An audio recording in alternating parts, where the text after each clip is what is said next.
So Kelly, I'm going to get you to show me exactly what I need to plant my monarch butterfly garden. Okay, sounds great. So for a butterfly garden, there's kind of two critical things that we want. So we want to support the butterflies throughout their whole life.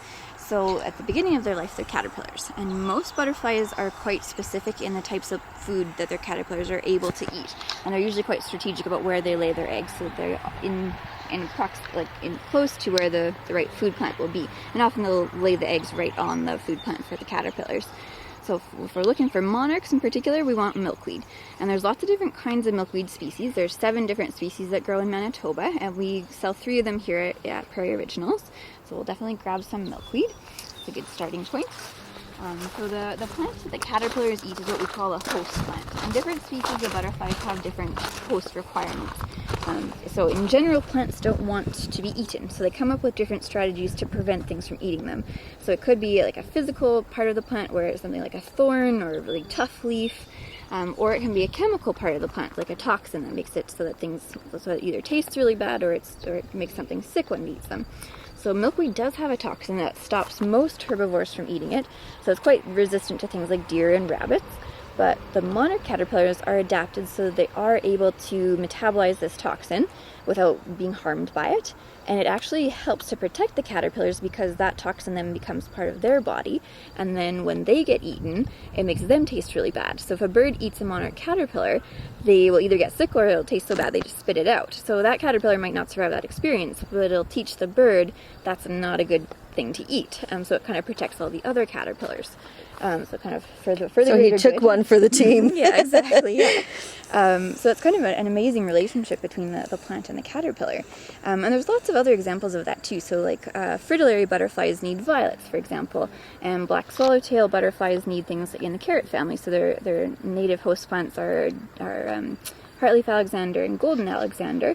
But because we've introduced some relative plants that are like closely related to their native host plants, you can also find them in your vegetable garden on things like dill and parsley and carrots. And so it's a good thing to, when you find a caterpillar eating one of your plants, I think we often have the idea that bugs are bad and we have to squish them because we have to save the plants.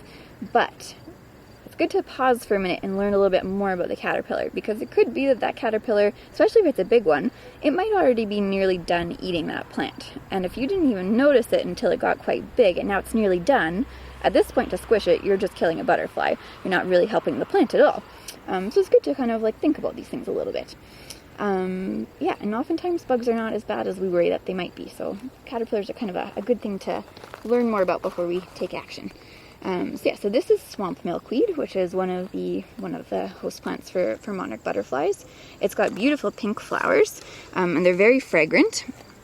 And this is a great plant for a butterfly garden because it's the host plant, so it ticks that box. But the other thing that we want to make sure we have in a butterfly garden is a nectar plant, because that's what the adult butterflies need. So flowers that produce lots of nectar. And swamp milkweed is a great nectar plant, and it will provide nectar not just for monarch butterflies, but lots of other butterfly species as well. So this is kind of a 2-for-1 plant in a butterfly garden, which is great.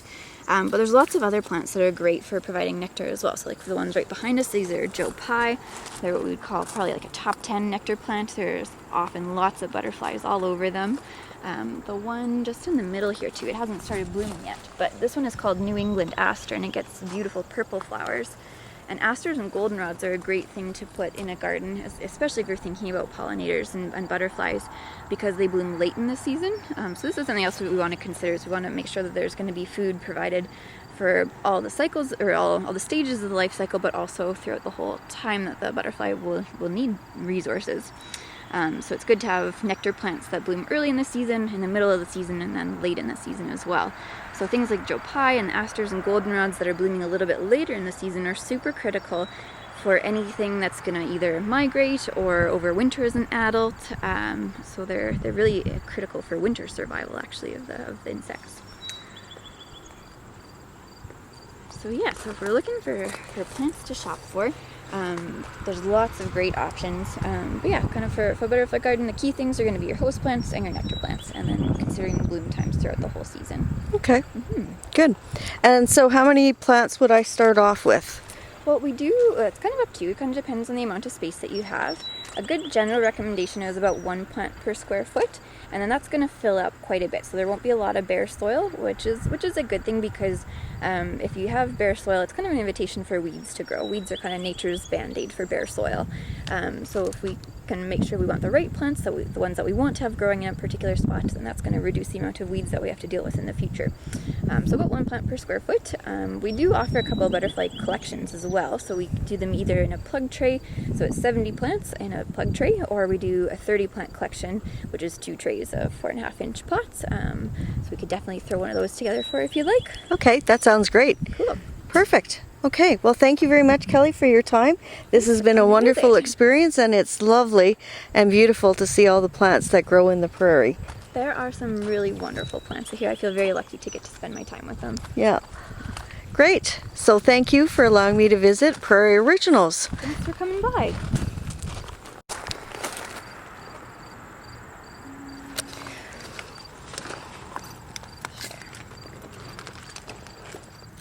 So they often do like the eggs on the underside of the leaf, and it takes about 4 days for the eggs to hatch. So they'll probably hatch tomorrow or on Sunday. Wow.